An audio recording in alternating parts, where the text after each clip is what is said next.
After a long, drawn-out process, the Great Falls Agritech Park is finally open, and Senator John Tucker was there to give the opening remarks. Being a farmer himself, Senator Tucker knows just how important this park is.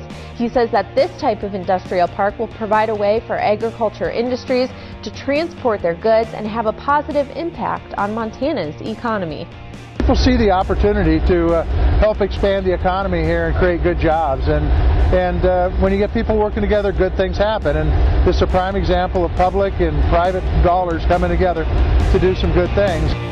The Environmental Protection Agency says it will treat the old Columbia Falls aluminum plant as a Superfund site, opening the way for a more intensive cleanup and reclamation of the mill property. Today's announcement comes after months of EPA review as the agency determines what to do with the pollutants generated from decades of operations. It's a step which opens the door to the most exhaustive and complete sampling and cleanup that can be ordered by the federal government. Senator John Tucker today applauding that decision, saying it holds Glencore, the owners, accountable to the families in the Flathead Valley. Says Glencore can no longer try and turn their back on families in Columbia Falls.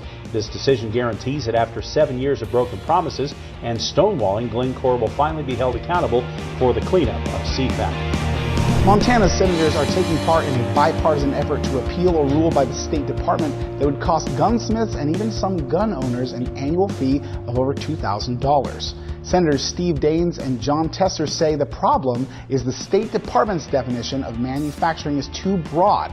Whether it's modifying weapons out of your home or repairs made at small gun shops, including common modifications like mounting a scope, they're all technically defined as manufacturing. Now, to do any of that to your weapon would be required to register it with the government as part of the International Traffic in Arms Regulations and pay that fee.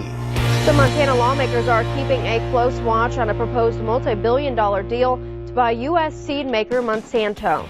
U.S. Senator for Montana John Tucker went as far as calling the merger the single biggest threat to family farmers and rural way of life.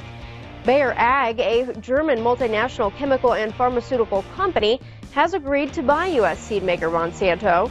The $66 billion deal is the latest mega merger aimed at reshaping the agribusiness and chemical sectors. Local Montana law enforcement will soon be receiving funds from the U.S. Department of Justice to help support their needs. Senator John Tucker announced more than $300,000 in federal funding for local law enforcement throughout Montana. The senator says, quote, local law enforcement officers are the reason we can sleep soundly at night. I'm proud to help increase the safety and preparedness of our local law enforcement agencies. Now, you co-sponsored a bill last week. Can you tell us a little bit more about that? Well, it's about no automatic pay raises, and in a session where we're in the least amount of time in 60 years, I think it's particularly applicable. Nobody gets automatic pay raises anymore. You get pay raises based on your productivity, and we haven't been a very productive Congress. And so I think that automatic pay raises are kind of a joke. We shouldn't be doing it. Look, if we were there working hard, rolling up our sleeves, working together in a bipartisan way, getting things done for the country, that's a different story. But it simply hasn't been happening over the last couple of years.